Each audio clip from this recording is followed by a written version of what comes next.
Now, Sports Talk with Broads. Here's Hunter Brody.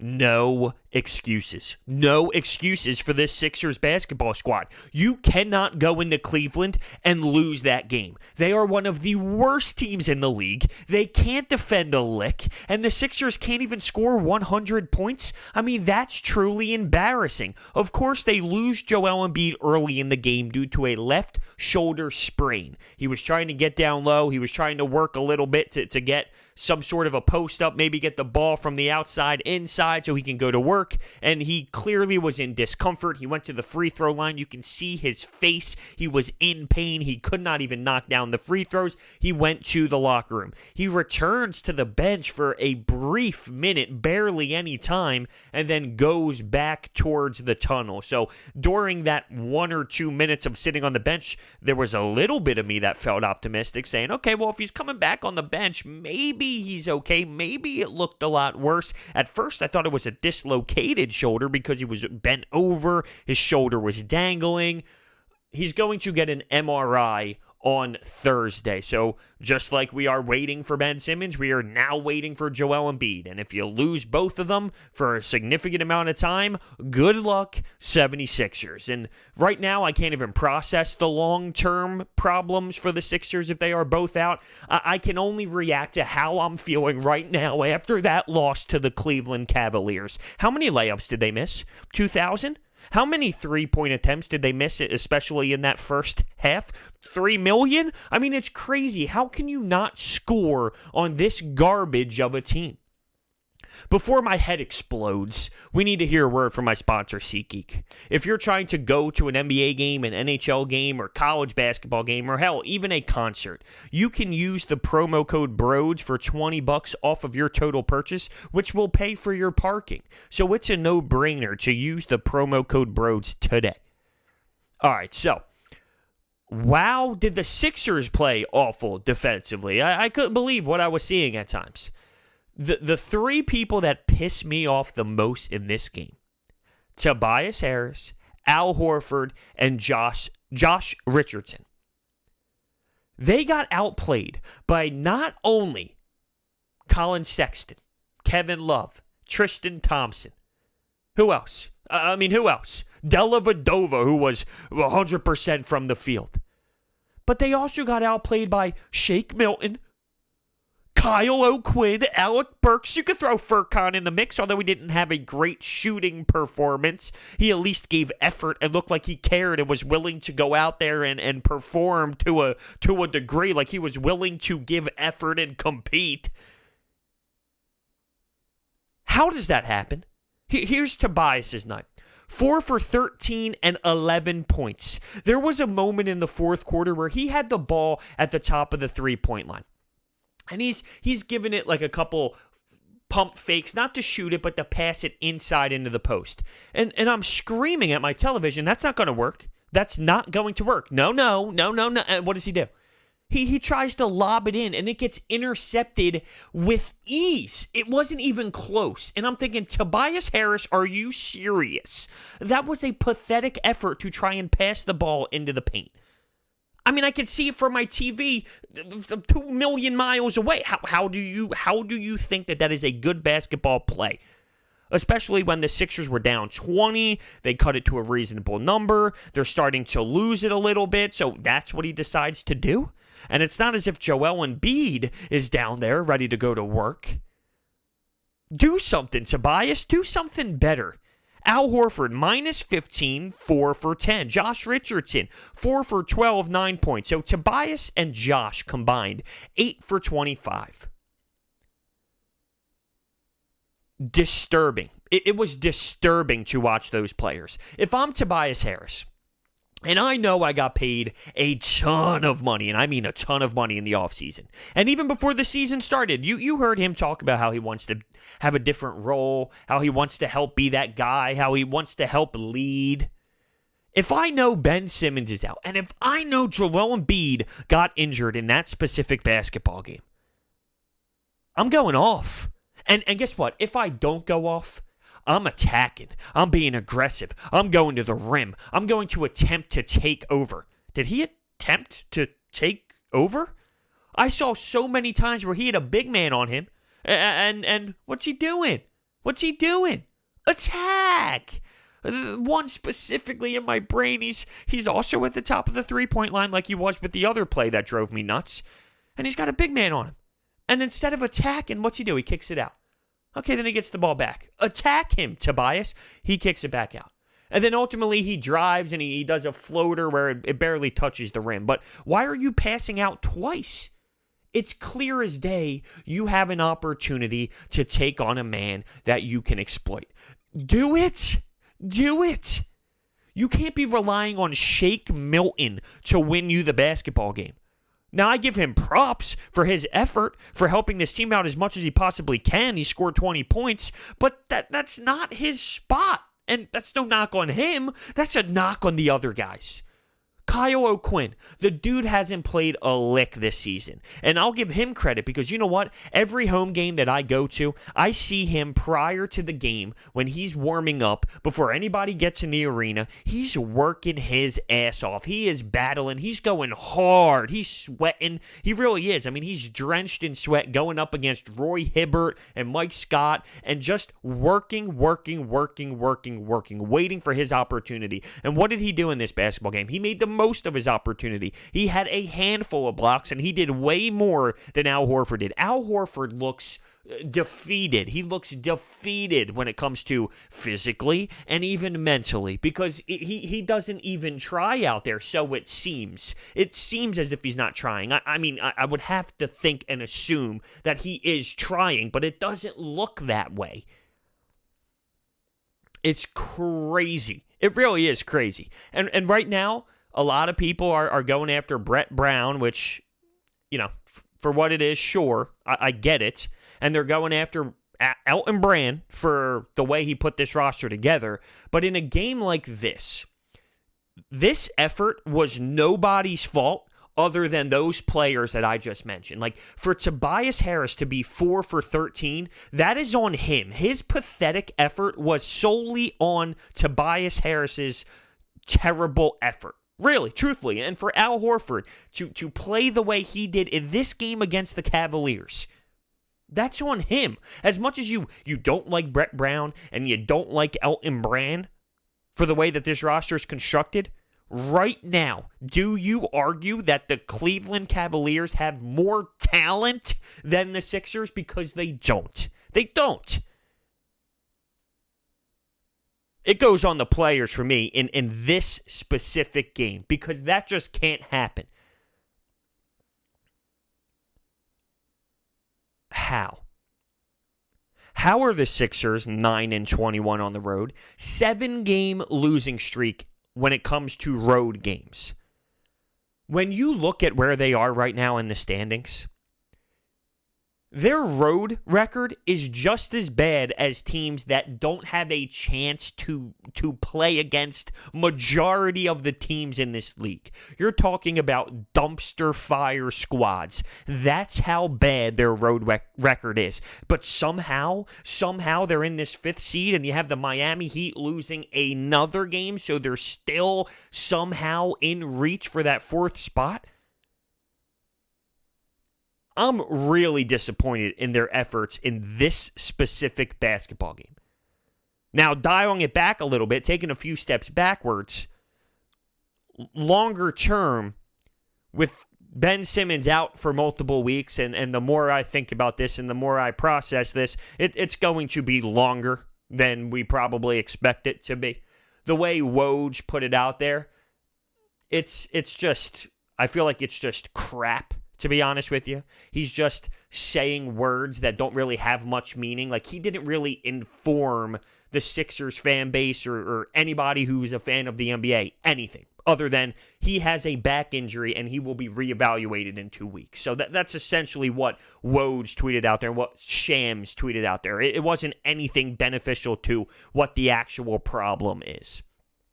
When it comes to Joel Embiid, I think you're going to see him miss some time as well, just based off of his reaction, based off of his face and his delivery on the free throws. There is something wrong. There is a problem, and He will miss the Knicks game tomorrow night, I'm sure, in the second half of a back-to-back. And as I stated from the jump, that should be a game that they should win anyway. And now that you think about it, it's at their home floor. So because it's in South Philadelphia, it's probably a good chance of being a win, because for some reason that's the only building that they could win in this league.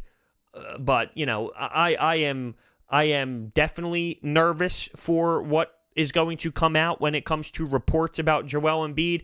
I'm in a weird mix of emotions at this point because I'm hot. This is instantly after the game. I'm truthfully hurting with the way they went out there and played the game, specifically those players that I brought up. I can't be any more disappointed. And that's the worst thing, right? When you do something wrong, we hear this all the time. It's a cliche. When your parents are mad, it's not as bad as when they are disappointed. You never want to hear the words, I am disappointed in you. I'm not mad at you. Well, when it comes to Tobias Harris, Al Horford, I'm straight up disappointed in those players. More those two than Josh Richardson, because I knew that Josh Richardson wasn't anything special. He has nice moments, second round pick, and he can defend from the perimeter. He's got a funky looking jumper, and I think that is a factor in maybe why he doesn't score as efficiently as he probably can.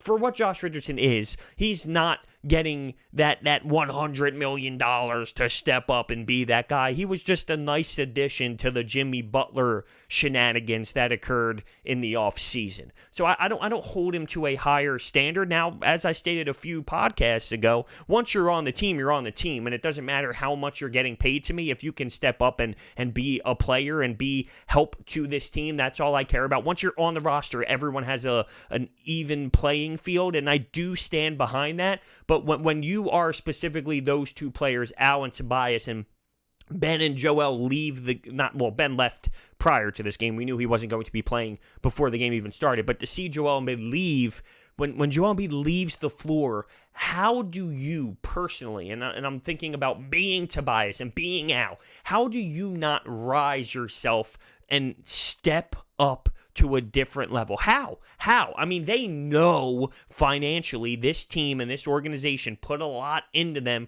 to be that type of player.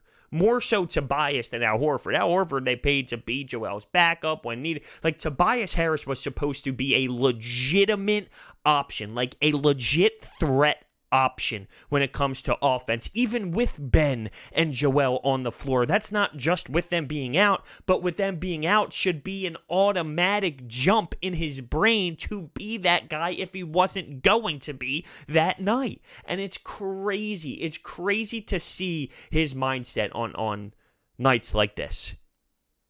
I can't comprehend it. 17 points in the first quarter, and Joel Embiid was in the game at that time. They didn't come out to a hot start. No doubt about it. Those layups, I mean, really, how do you miss layups like that? So many missed layups. Al Horford, Matisse Thybulle. How do you miss so many layups? It's simple. You know what that is? A lack of focus. A lack of focus. That's tapping the ball off the glass. You're a professional basketball player. I'm not saying you need to be 100% when it comes to layups, because that's not fair. That's not how this works. Human nature comes into play. But how do you miss seven layups? How do you miss that many? How about the defensive effort by the Sixers? The Cleveland Cavaliers shot 50. Well, first off, they scored 52 points in the paint. Now, when you lose the big man, that'll happen. And once he did leave, you could see there was a sense of panic going on, and no one knew what the hell to do for a little bit of time. They did get their feet under them a little bit in the third quarter, but they were already in such a big hole, it didn't matter. So they allow 52 points in the paint, and they allow the Cavs to shoot 52.6% from the field. Ugh, that's gross. Gross. They were also out-rebounded by a lot. 17 to be exact. Effort. The other team competed way harder. Way harder. They didn't have Drummond. They didn't even have Drummond. They're running around with slop. Do I think Collin Sexton has some explosive moves? Is he athletic? Is he somewhat of a nice little player? Yes, I put him in the category of a nice little player. But nothing that should be able to defeat this team. I don't even know how to comprehend nights like this. I really don't. I am in a mix of emotions right now. Seriously, like my blood's boiling because of the game itself. My heart is in my stomach about Joel Embiid. I'm thinking about the future. I'm thinking about the games that are coming up after the Knicks game tomorrow at the Wells Fargo Center. I'm questioning if they're going to be able to win any of the games on the road when they go to this West Coast trip. They're unfortunately probably going to run into someone like Steph Curry coming back who's going to have some energy surrounding his team, and the building might be rocking because he's coming back. He's knocking down half-court shots left and right. I don't even know how to feel. I'm trying to keep my emotions in check at this very moment. Hopefully tomorrow I wake up, I can take a couple deep breaths in the morning, regroup myself, assess things differently. But as of right now, I got a little bit of a caffeine rush. I had a late Pepsi, and I'm disturbed. So, this is a perfect time to take phone calls, right? I need to hear from you. And you can call in to the 24/7 anytime hotline. Anytime. The phone number is 856-442-9805. Let's start off. Yo, Broads, what's going on? Long-time fan of the show, but first-time caller. I just got a bone to pick with Al Horford. Like for a guy that we paid all that money for, who's clearly past his prime, I understand that, but can you show up, please? Please, we're not asking for much. We know we overpaid for you, but just show up every once in a while. In a game where Embiid was hurt, can you just chip in on offense a little bit? For a guy that was only in the league, only on the Celtics, whose only little purpose was to stop Embiid, he really is a bad defender. I haven't really seen him make any big plays or anything this year, and it's going down like one of the worst free agent signings in the history of Philadelphia sports, right up there with DeMarco Murray and other things like that. It's just frustrating. It definitely is frustrating, and this is something that kind of relates to a conversation that I've had plenty of times when it comes to watching the league outside of the 76ers. And it is possible that Sixers fans watched Joel Embiid go up against Al Horford for so many years while he was in Boston and just assumed that is how Al Horford plays all the time. When in reality, it could have just been a really good matchup for Al Horford based off of, one, Brad Stevens' scheme when it comes to stopping the Sixers, when it comes to his basketball IQ, and when it comes to Joel Embiid's immaturity of the game and his lack of knowledge of the game. Sixers fans watch Joel Embiid in that matchup consistently and just assume, listen, that is Al Horford all the time. When in reality, we are realizing that is not the case. And the more I think about it, I question, was Brad Stevens that much of a master to get way more, and I mean way more, out of Al Horford? Rhodes, I'm sick and tired of this team. I've had enough. No Embiid, no Simmons. I'm worried. We're not going to get anywhere. The season's basically over. Our two best players are gone, and you can now see from this game what happens when they're gone. It wasn't Horford that stepped up. It wasn't Richardson. It wasn't Harris. It was Milton and Korkmaz and O'Quinn that came out of that game with any sort of respect for themselves. The rest of these guys don't want to know. They don't care. They have no drive. And, people will be quick to blame Brett Brown and Elton Brand, and to be fair, rightly so, because they've equally as culpable for how badly this season has gone. But these guys, Harris, Horford, Richardson, why don't you actually just try, galvanise yourself and see what happens? This is against a Cavs team which is absolute wank. It's crap. We should be beating these teams. We've beaten them 3 times already this season with a couple blowout wins, I believe. And this is what we put up. I hate this team so much. I can't wait for the season to end. We're not going anywhere. This is all over. Wow. How about that, huh? That is the frustration settling in. That is the emotion really coming out instantly after a game. It's all over. And the reason why I don't go that way is because with Ben Simmons, with Joel Embiid, they don't lose this basketball game. It is so irritating and it is so annoying to see players go out there and look that pathetic. But still, to say it's all over, to say it's done. The reason why it was the way that it was tonight is because both of your all-stars are hurt. So if they are hurt, yeah, absolutely. If they are going to be hurt for the postseason and things like that, yeah, absolutely, I'm on the same page with you. Right now, though, and that's why I feel like I have a mix of emotions, because I look at it that way. I look at it with both of your all-star players. Are you losing this game? Probably not. In the playoffs, are they going to be healthy? I don't know. Am I annoyed with Tobias Harris tonight? Al Horford? Absolutely. There's so much going on.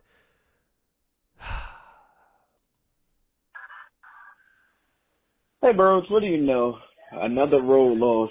I'm just over it. I'm over it. What's that, 7 road losses in a row?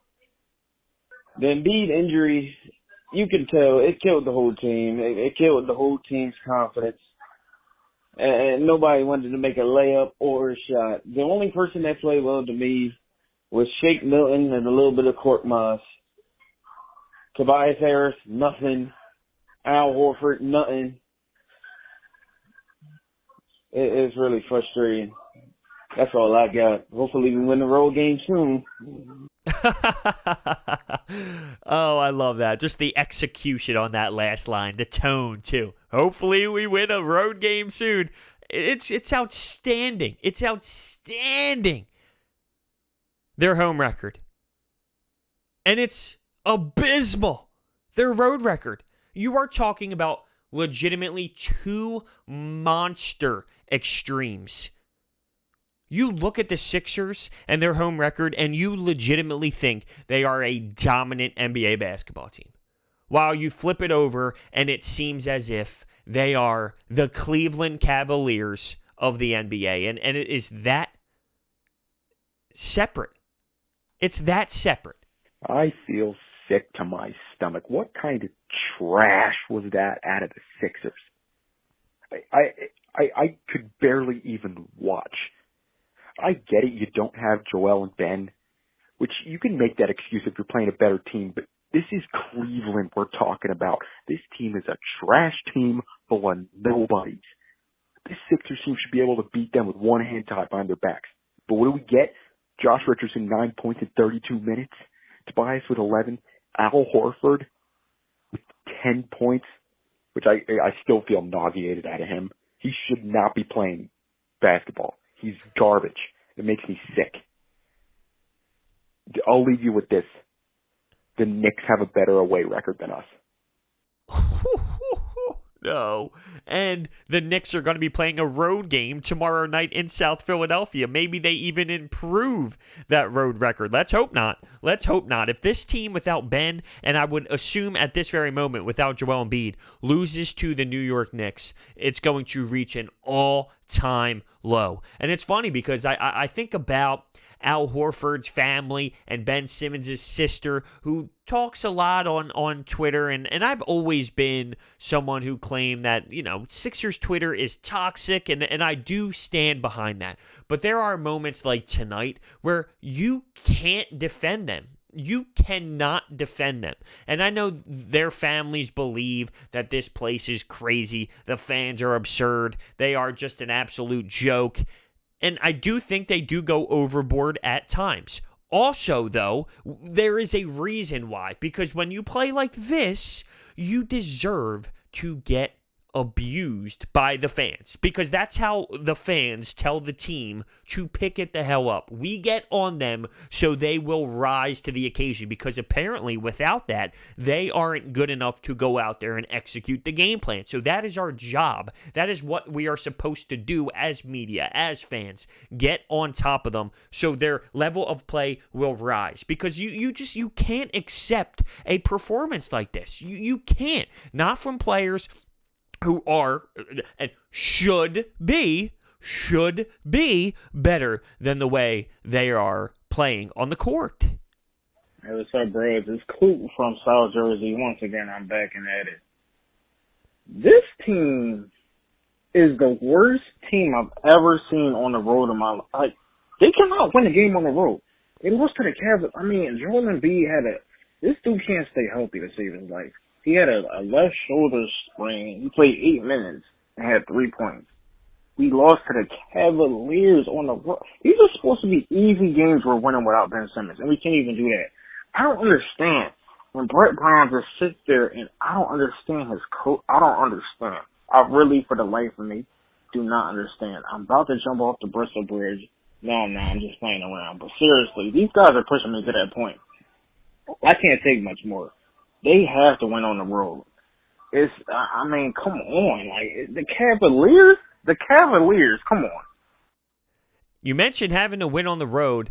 At some point around midway through the season, when I saw how good they were at home and their road record was so hard to even look at, because of how good they were playing at home, I thought at some point it would turn around. It had to have. They're too talented of a team. They have too much pride. So I thought that they would be able to turn around this road record at some point to make it at least a little bit, tiny bit acceptable. It's so aggravating to look at the standings and see the road record a couple rows over and see 9-21. It's unfathomable. Really, it's on another level of it's on another level of disgusting.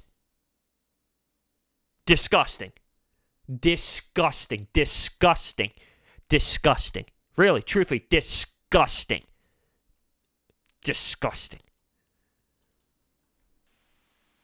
Hey, what's up, bros? 76ers for life. I just want to start off by saying that I want to speak on Joel Embiid. Even with tonight's loss, he's injured again tonight, and I just want to say maybe instead of calling himself the best player on the planet, he should change his name to the best player against non-playoff teams if those teams don't have an inside presence, and only at home. Maybe that's what he should change his name to, because that seems to be the only time and the only situations where he shows up and plays. With tonight's loss of Embiid and probably tonight's loss, I just want to say overall, I've been a 76er fan since 1980. We won 10 games 4 years ago. This is nothing. We'll recover. Maybe this is a blessing in disguise. Now we can sit Ben and Joel both for the rest of the season, and let's plan for next year. 76ers for life.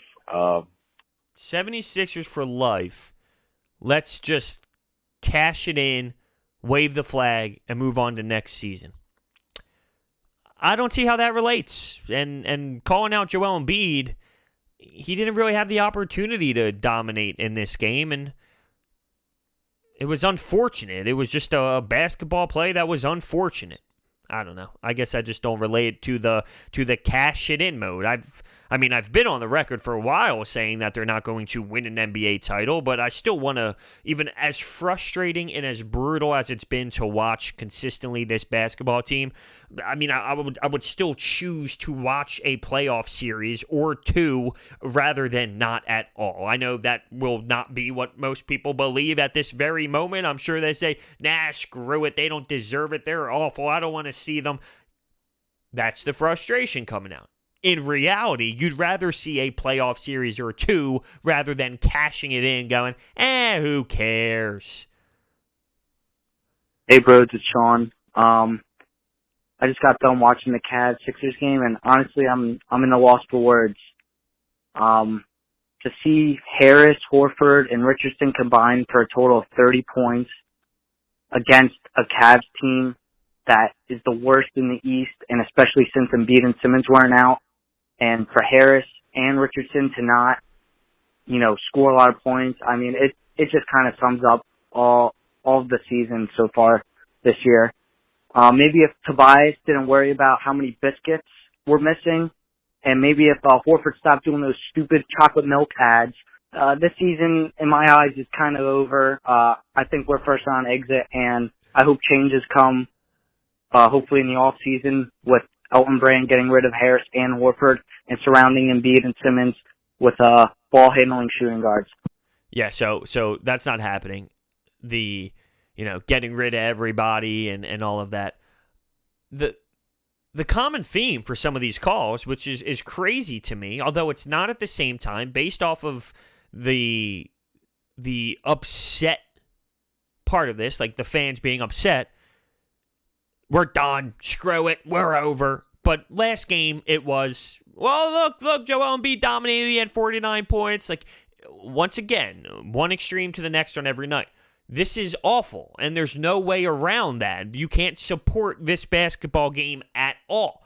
But when you talk about being a first-round exit team based off of this game, well, this isn't the team you will be getting in a playoff game. If that is the case without Ben and Joel, yes, I agree. But to claim this is the team with Ben and with Joel in the playoffs, well, it's not. And that's why, to tie this all around, there's so much in my stomach and in my brain that's trying to understand where this team is right now. This team definitely put us on a wild ride this season. A wild ride. So thank you guys so much for watching. Hit that thumbs up button and subscribe, and I will see you next time.